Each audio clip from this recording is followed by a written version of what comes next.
any day Katakita Wakanan is spoken is a good day for indigenous people. We Kanawash Nitap. Sio Yano. So let us begin with this story from so long ago.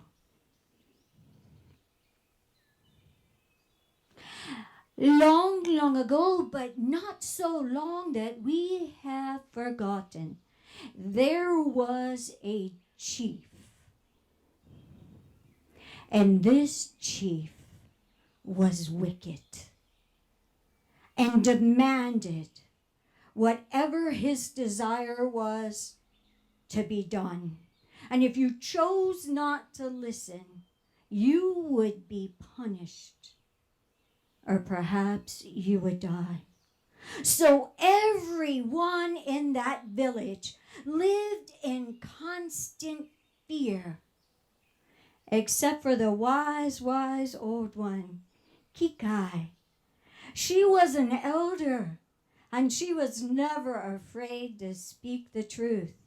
But their village was located next to a huge marsh that were filled with all kinds of amphibians.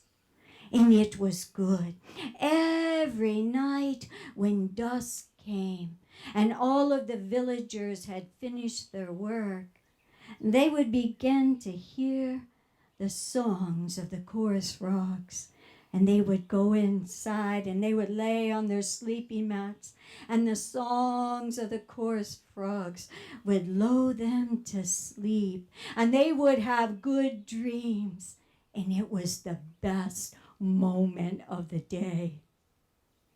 But one night, I don't know what happened, the chief was having a terrible nightmare. And he turned this way and that way, and his heart pumped and sweat came, and he woke up and he looked around and he rubbed his eyes, but the nightmare was all around him. He tried to push it away, but he could not. So he laid back down on his sleepy mat and he tried to go back, but still the chorus frog sang, "Gurrbit, gurrbit," but it didn't lull him to sleep. Instead, it began to make him aggravated.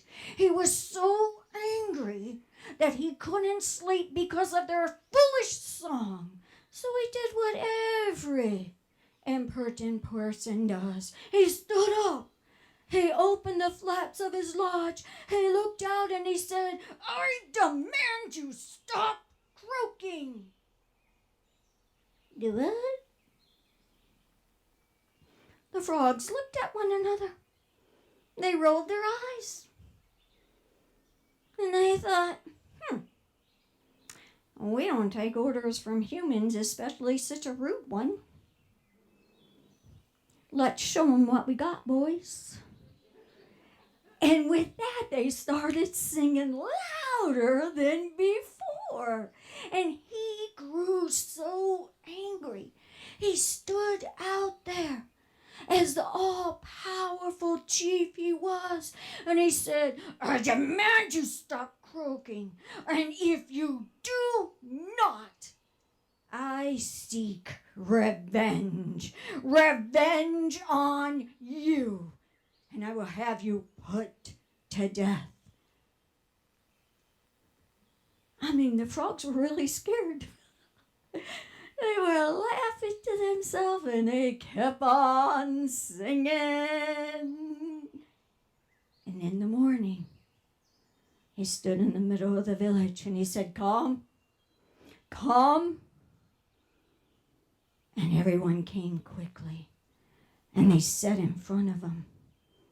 And he said, "Last night, the frogs disobeyed me.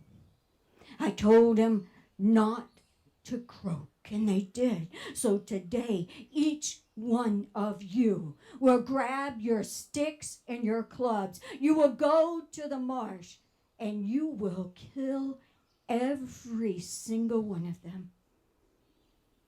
Now, all of the people began to look at one another and they started to share words. And he knew this was dangerous. And so he grabbed a child and he held the child. He said, if I hear the sound of one frog, I will make this child suffer. And they knew he spoke the truth. And they grabbed their sticks and their clubs and they headed to the marsh. And they did what they were told to do. But they knew they were wrong.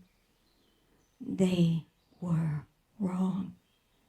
But in the village, he walked proudly because he was so powerful. But also Kikai was there, an elder.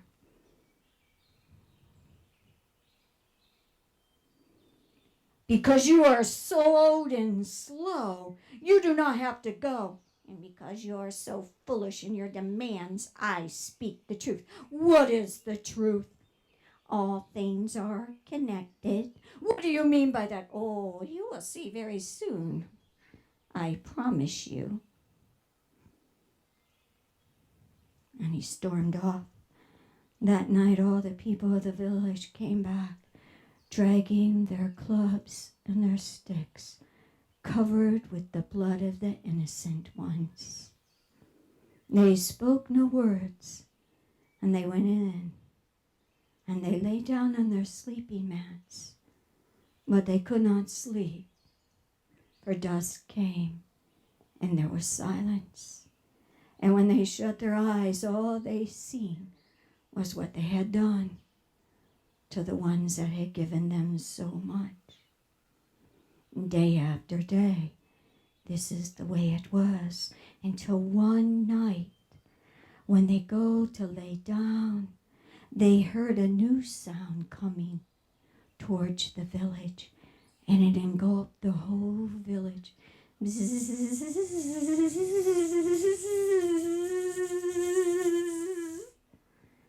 And they began to feast on the people. And they slapped and hit and did everything they could. But there were too many. And in the lodge of the chief, they began to feast on him. And he raged. And he told them, get out, I'll seek revenge. And they did what the frogs do. And they feasted more. And in the morning, he stood in the middle of the village. He was covered with red, itchy welts, as were the people. And he said, come, come. They came. Get your sticks, your clubs, go kill those mosquitoes. And they didn't argue, they just headed off. And the wise one stood there and looked at him and said, all things are connected. And he stormed off. That evening they came back and they said, do not be angry with us. Please forgive us. We couldn't kill him, but we'll go tomorrow and we'll go the next day. We'll go until it is done. Please do not hurt anyone. We will keep going. He was so angry, he went into his lodge. He fastened it tight, fastened the bottom to protect himself. He only protects himself. And that moment, the wise one stood. And she said, shh, listen to me. Gather only what you need, only what you can carry, and quietly follow me. And they did what they were told, and they followed her, and the animals followed, and they walked, and they walked, and they walked, until they were away. And that night at dusk, they came. They went into the lodges, and the lodges were empty, for the meal had walked away.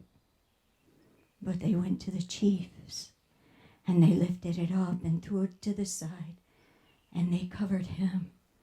And the last thing he heard was, all things are connected. All things are connected. We know this to be true, do we not? When we think of when man steps in and thinks he knows what is best, he brings harm. I know my indigenous brothers from Hawaii talk about a time that their parents said the skies were filled with tropical, beautiful birds until the plantation owners came. And they wanted to get rid of the rats because it ate their crops. So they brought in the mongoose. The mongoose didn't chase the rats away. They ate the eggs of the birds. In Puerto Rico, they did the same thing. And the birds are in danger. Species are lost. All things are connected. Kikai, the elder, spoke the truth. But if you listen to Aki, the Mother Earth, she has put it where it was meant to be. She has not asked us to move it.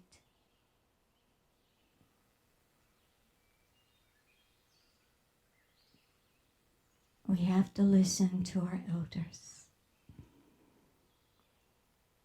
And that is that.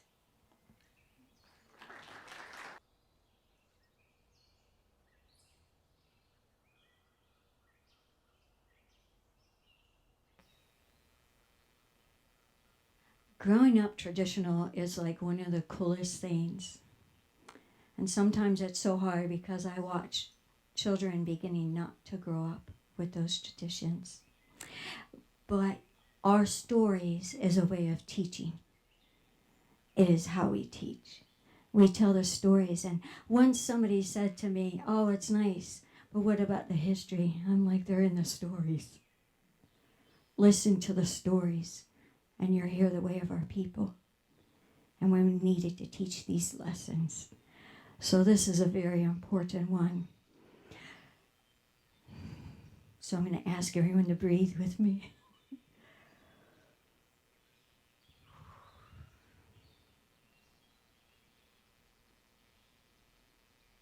Plant and animal live together in a place all of their own.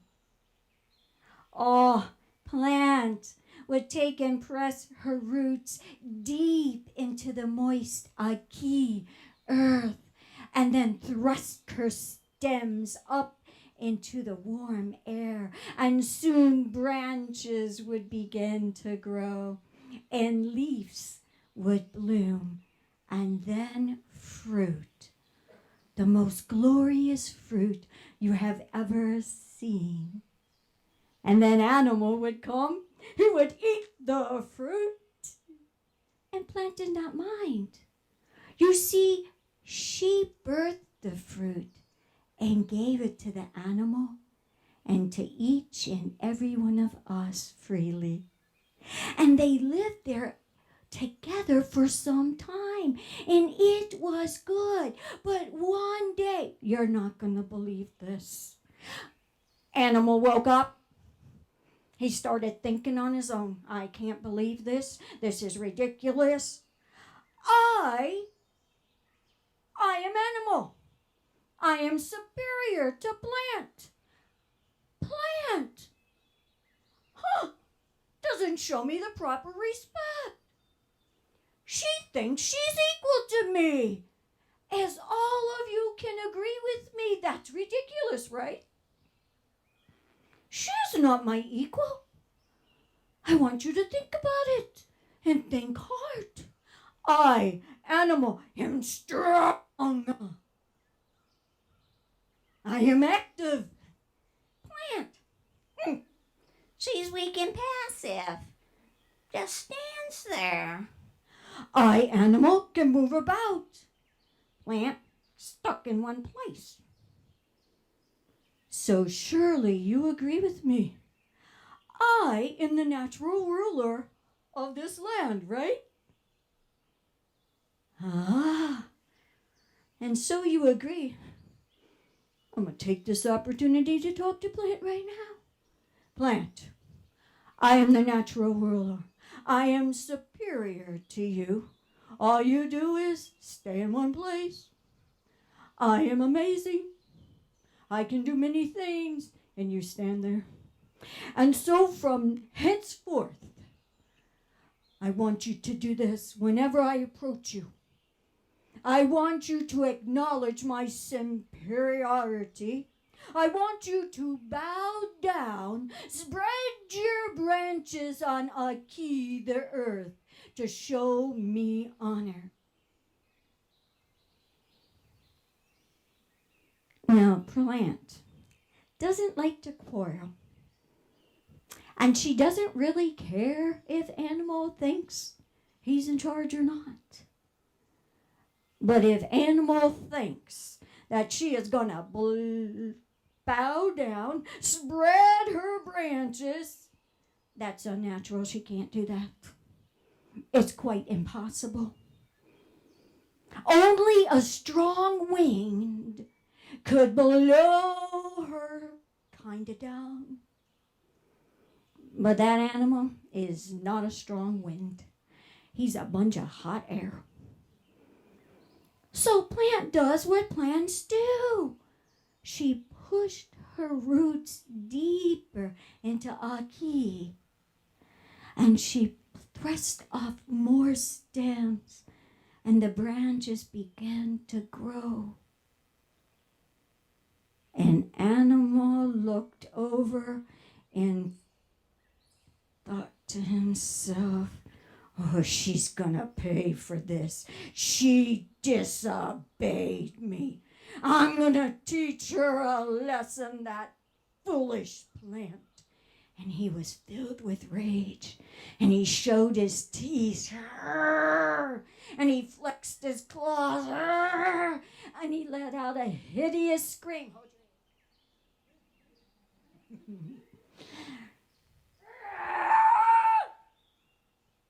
And then he leapt upon the Plant, and he chewed and bit and scratched and pulled and broke every piece of that plant until it was just a pile of rubble laying on the ground. He said, I'm cool, I did it, I'm in power, ooh, ooh, watch me, I'm the best, ooh, ooh. You're nothing, I got it going. And that's how Plant went all day, running around, screaming how he was the greatest, the most powerful, had dominion over Ragghi, the earth. That night when he went to sleep, he had good dreams about him and his power. The next morning he woke up, he was still like dancing around, screaming, I'm in charge, I'm the best, I rule. But all of a sudden he had this pain in his stomach. And he said, whoo, it's time to get me something to eat. And he headed over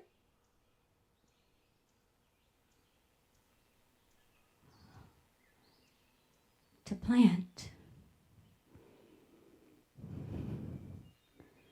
And he looked, and she was just a pile of rubble. And he thought, oh, surely there's something else to eat in this place. And he ran from place to place, but there was nothing. And he ran back, and he tore it apart, and he was looking for a morsel.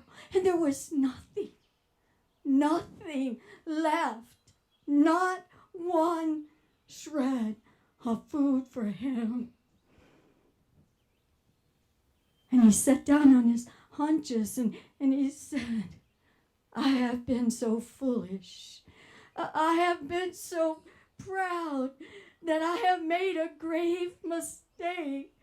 I have ruined what kept me alive. I, I, I don't, I, what can I do, Plant? And he pushed around, but Plant was gone. And he laid down and he started to weep and wail. And the tears flowed from his face, and they touched Aki, and they floated all the way down to the roots. And when the roots felt the tears, they knew what to do. They began to grow, and they thrust up the stems, and the branches grew. And the leaves came, and it happened quickly, but not quick enough. For an animal was skin and bones. He was emaciated. He was dying. And Plant had fruit, but he could not lift one paw up. He could not lift himself up. And he knew that he was finished. But Plant worked herself down, and she bent her branch to place the fruit into his jaws.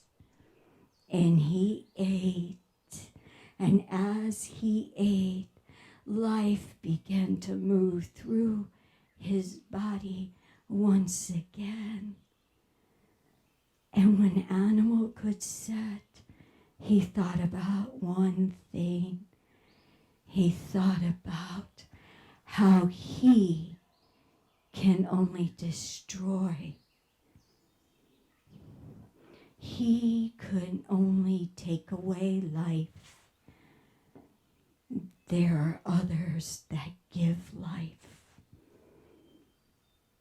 He thought about how Plant did not hold against him what he had done to her, but she gave freely, just like all the plants do for each of us. When I grew up and just young, our elders taught us something so simple. They said, Aki, the Earth Mother, gives us everything we want. Can we agree? She gives us fresh nip water. She gives us food, nourishment. She gives us shelter. She gives us clothes. And she asks for us to respect her and care for her. And that the thing that we forget is we need all of that stuff, don't we, to stay alive? Yes? Do you truly believe that she needs you and I? Our elders told us one day she will grow tired of us, and she will shake so hard she will throw us off like the fleas that we are. We have to protect the gifts that she gave us and see them as gifts, not as something to take and destroy. And that is why sometimes you meet our people and we live differently. Wanishi.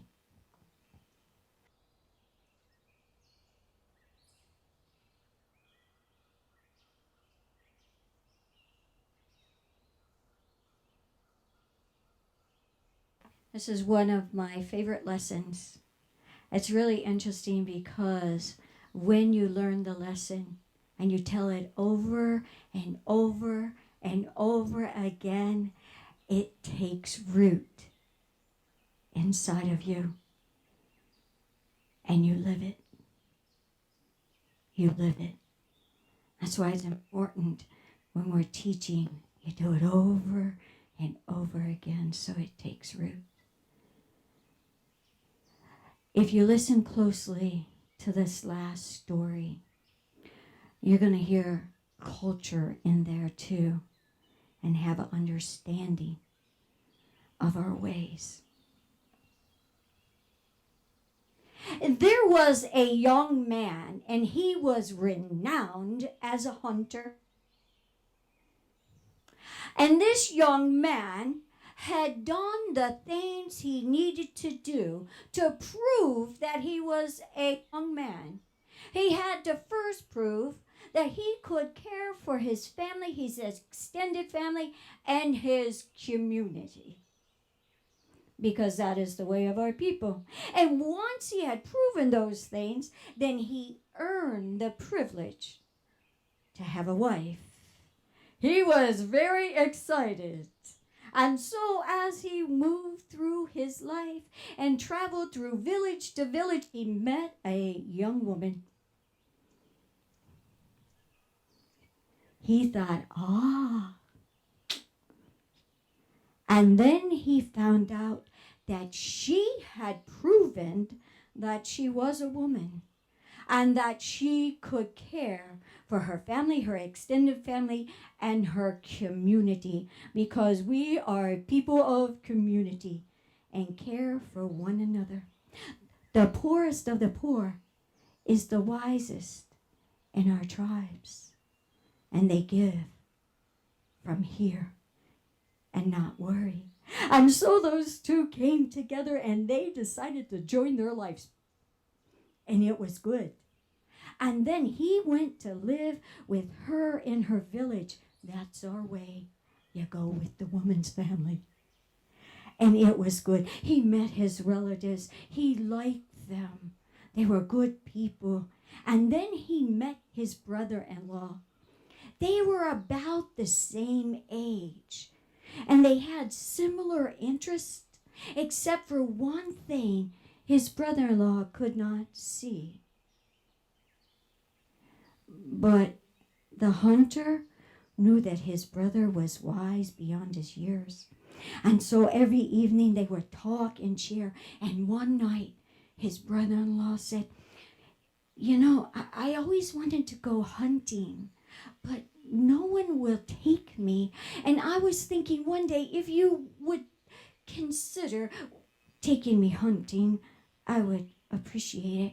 The hunter, he puffed up. Yes, I am the finest hunter in all the lands. I will start teaching you tonight. So every night he taught him more and more. And finally comes the day when he said, tomorrow we go hunting. He was so excited. So he rose early in the morning, because that's when you go hunting. And they had everything they needed, and they headed off.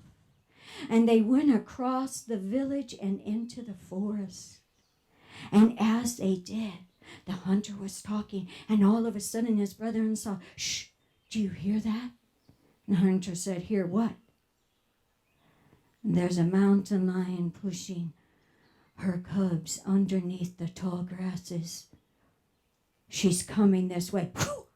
There she was. She stood right in front of them and looked at them and took off. And the hunter thought, oh, my senses are keen, but his are keener. And then they continued to walk. And all of a sudden his brother-in-law said, do you hear that? And he said, no, what is it? It is a bird unfolding her wings. And overhead she flew. And the hunter thought, whoa, this happened all day. And at one point he said, do you smell that? And the hunter said, no, fresh water. Oh yes, that is where we'll put our trap. So they moved that way.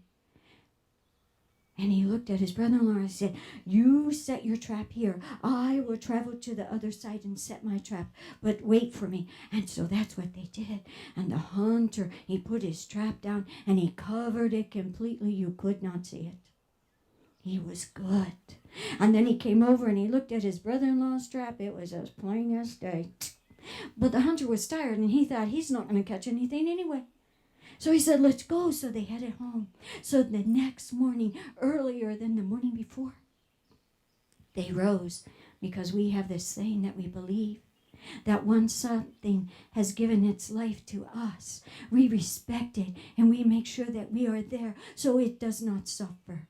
And so they moved through. And this time, his brother-in-law was doing what a lot of people do. He was like, do you think I caught something? I hope I got something. Do you think I really got something? I am so excited. I've never been hunting before, but this would be so great if the first I meet. And the hunter said, if we haven't caught anything, we won't catch anything because everybody knows we're coming. So hush. So his brother-in-law was like, okay, I'm not going to say anything, but I really hope I got something. And so they move. And they come to that place. And the hunter goes to where his trap is. And he pushes it back. And there is a beautiful brown bird. And he takes from his side those sacred herbs. And he said, Kishala Mokweng, thank you for giving us this gift. And he gave Kisha the blessing. And then he bent down. And he gave him the sacred herbs, and he said, Wanishi, for giving your life to our people. And then he picked it up, and he carried it over, and he walked over to his brother's trap, and he knew nothing. And he looked down and was like, whoa, oh my goodness. And inside the trap was a bird that was so beautiful. It was though that bird had flown through the rainbow, and it had covered all its feathers in 1,000 colors. And the hunter looked down and thought, my wife would love that bird. She would love those feathers. There is so much she would do with them. But my brother-in-law's wife would love that bird's feathers too. And he was thinking back and forth, and he knew the right thing to do. Do you?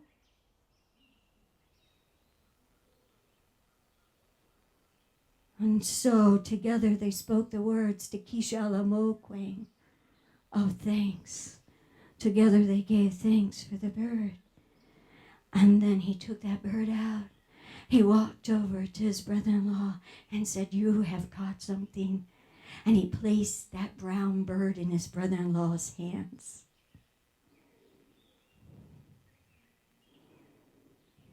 And then they put them in their pouch and they walked. And as they walked, the red star watches over us and knew what to do. Sent the heat down until they were so hot. And the hunter said, let's rest. Let's share water together. Nip, and they did. And while they were sitting there, the hunter looked at his brother-in-law. He said, you know so much. I have always wondered this. Why do men fight? And why do they war against one another? And his brother-in-law looked at him into his eyes as though he could see straight to his spirit in the center of his being.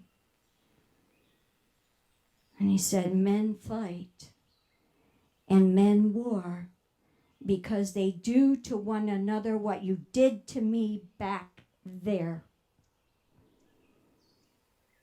And the hunter knew not what to say. He knew not what to do, but his head hung in shame. And after a while, he lifted that beautiful colored bird out of his pouch and he handed it to his brother-in-law. And his brother-in-law gave him back the brown bird. And they still sat. And the hunter said, my brother-in-law, once men have fought and once men have war, can they ever come back together again? And he looked into his eyes as though he could see. and into the center of his being.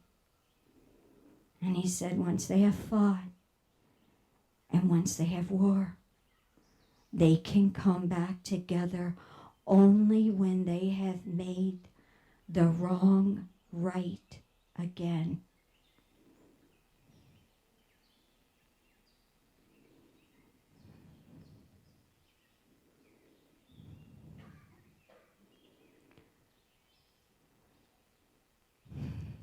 For many tribal people, there is no words for sorry. You must make the wrong right again. So much wrong has been done, and so much fighting and warring. But it is not until you work and make it right again. Our belief is different than many others who say, I'm sorry. So when we make the right, we see it differently. How many of us are willing to do the work to make it right?